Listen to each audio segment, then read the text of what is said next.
Welcome in to Cooking with Margie. I'm Eric Stafford, and this is Margie Mansure, and we are here today with yet another recipe. Now, I see lots of ingredients here. Of course, you see the onion. Every recipe, I start with an onion. Yes, that too. So you know how I like to study cultures to get ideas on how to season things. Yeah. Different cuisines. And one culture we have not really cooked it with is Indian. We haven't done any Indian food together, I don't think. I'm at a loss. I know nothing, so. Wow, so I thought it'd be fun to do that today. We're gonna cook up an Indian dish. Okay, sweet. Okay, so this dish is called Chana Masala, okay? And Chana means chickpeas. I'm not sure what language that is, but I'm sure there are very many, quite a few Indian dialects. So yeah, lots of different stuff. But we're just going to go with that. It's it means chickpeas. Okay.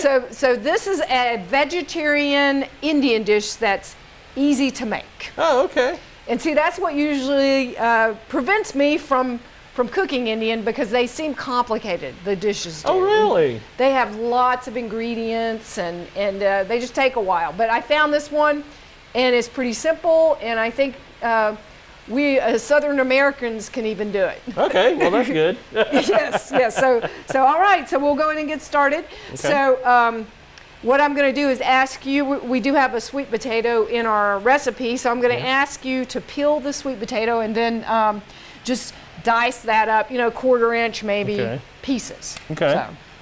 So, all right. So I'm going to start. I've got my pan on medium-high heat, and I'm going to start with a little bit of vegetable oil, maybe 2 tablespoons of vegetable oil, and the onion. We'll go ahead and get that in there, sizzling up. Sizzle it up. It always smells so good when it is sizzling. So we're gonna just kind of stir this a good bit and get it to where it's sort of translucent. So that'll take a few minutes. So like I said, the chickpea, or the chana means the chickpea. The masala, that name comes from this spice blend. It's called garam masala. And I hope I'm saying that right. Yeah, Garam. But under it says Punjabi style. And so, I don't even know what that means, but it might be sounds cool. Punjabi. Punjabi style. So this might be a region in India. Who knows? Because this recipe is popular throughout India and Pakistan. Okay. So they have different ways, of course, just like the United States, we have different ways of seasoning things and kind of putting things together. So we have the northern way and we have the right way. No, we're in the South, so I can say that. We are, and well, it seems like we're kind of a melting pot, so to speak, our whole country, and the cuisine is getting more and more that way. Yeah, which, I think the world is open to everyone at the dinner table. I think everybody pretty much tries anything these days. And it allows chefs to be more creative in their restaurants with having the availability of these different seasonings and knowing how to use them. I mean, but they can really wow people. Come in and be like, wow, I've never tried that before. That was really something, really good, hopefully. You taste that flavor, go, man, that would go really good with this or something. Exactly. So learn how to incorporate it in other things. So now, are we wanting this chopped up into little squares, or how are we doing it? Yeah, I would, little quarter-inch squares would be fine. Is that what you want? Yes. Yes, that would be great. I got the knife. So this garam masala, now I'm not sure if you can find it in the grocery store. I have found it in different grocery stores, but you could always order it. Basically, it's a kind of a warm, not hot, like warm meaning like cinnamony, nutmeggy, that kind of warmth. That kind of warm. And it has coriander, which is a similar type spice, pepper, cardamom. That's also a really nice oh, I don't know, earthy kind of earthy spice. Well, don't ask me. 'Cause I don't know. Cloves, ginger, and nutmeg. So it's a good variety. Now I've Sounds saw, Christmassy. It does sound Christmassy, which is fun. It doesn't have to be Christmas to utilize those flavors, does it? So I read, I haven't tried this, but I read that you can use allspice, because allspice has that kind of warm flavor like that. Yeah. The Christmassy. And maybe blend a little allspice and cumin if you don't have this. Oh, yeah. Or you could use a curry. That certainly there's a general curry that you can find in any grocery store typically, but it's just not going to have the same flavor. But it should still be good. Okay, so my onions are looking pretty good here. So my next ingredient is going to be, I've already minced up my garlic. So I have 2 cloves. Woohoo. And I'm just going to pop those in there along with ginger. So I have 1 heaping teaspoon of ginger.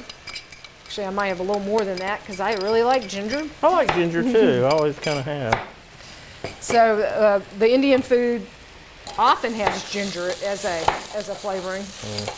And that ginger is the ginger that we picked this summer from the Unity Garden, and then I just made it into little balls with some canola oil to stick it together and froze it. Well, there you go. So after chopping it up, so that's been great all winter. I've been pulling that out of the freezer whenever I need it for a recipe. Works great. Sweet. So you can really smell that now, can't you? Yes, I can. It smells great. Turn it down a little bit because my onions are browning a little bit too much. You don't want to burn them, right? Yeah. Of course, when And you that is caramel possible. I mean, you can do that too. them. Look how fast you've gotten. Well, a little better. I chop a lot of potatoes. So Yes, I do, you love potatoes? I do. Yeah. Well, my daughter does, so I chop a lot of potatoes. They're good. So. Okay, I'm going to use 1 full tablespoon. This will serve about 6 people. Okay. This dish will.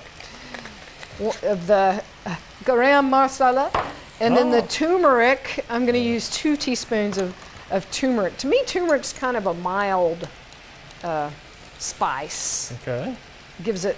Does it add a little yellow to it? It Being does. It is so yellow. It's so yellow. So I think it adds. It really makes it pretty. Yeah. With that yellow. Yeah. And they were growing turmeric over at the Unity Garden as well this summer. Oh, cool. But I did not freeze any, so therefore I will use the ground. Can you smell the cloves even with that mask Yes, on? I can. Nutmeg. Cloves are pretty strong. Yep. Okay, so I've got 2 cans of these diced tomatoes. So this is going to be our vegetable. Okay. This is like a 1-dish meal, right? It is. So this is so simple, especially for an Indian meal. So go ahead and put both of those in there. See, they're already diced, so I don't even have to deal with that. That is so sweet. And I've already washed off my chickpeas, thank you. So those 2 cans of chickpeas. Okay. So got that going. Ooh, almost lost it. Yeah. Now, if you want to put in your sure. sweet potatoes, and turn that up. Maybe get a little water. Pour in there.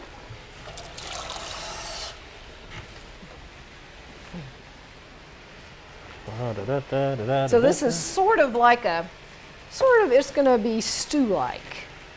It looks A stew-like. cup and a half of water.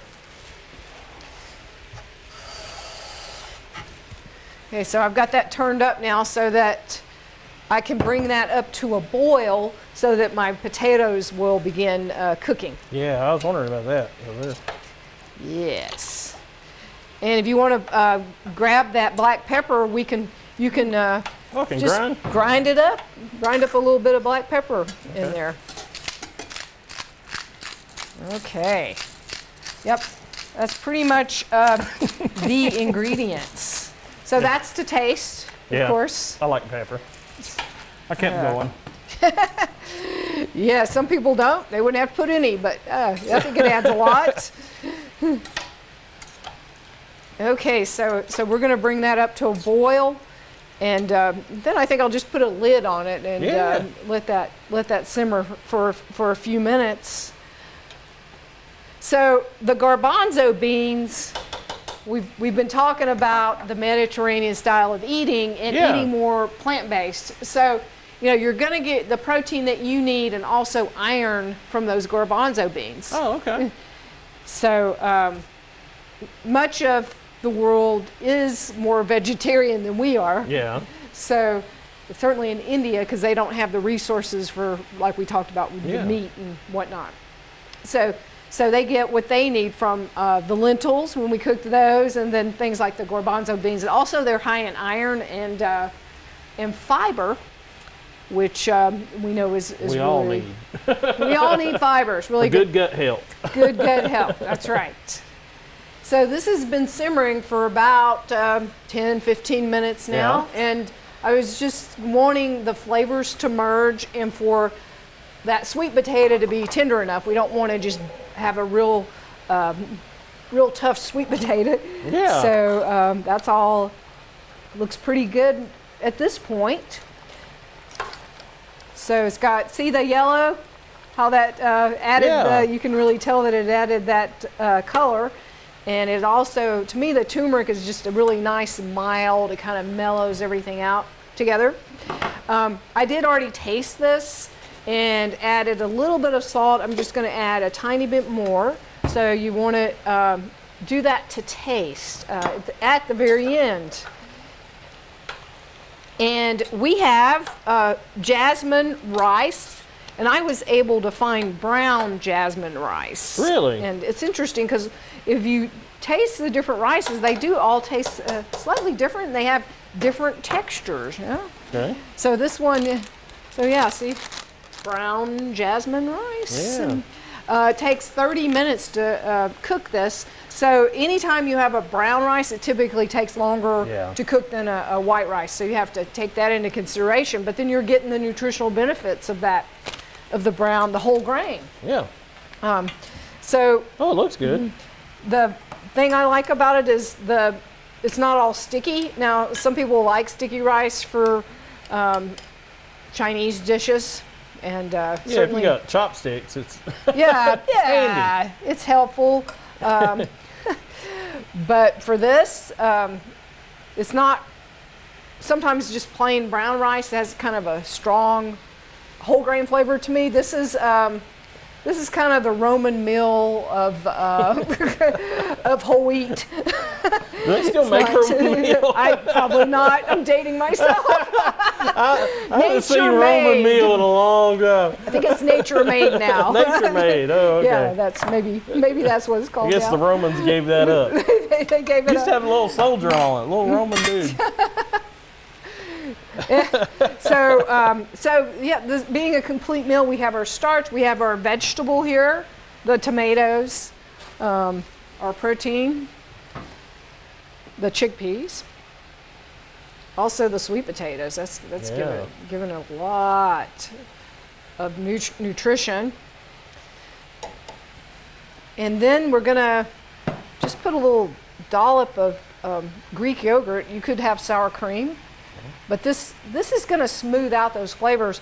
A lot of times with Indian food, you have this thing called raita, and what that is yogurt, and they put cucumbers in it, and sometimes mint.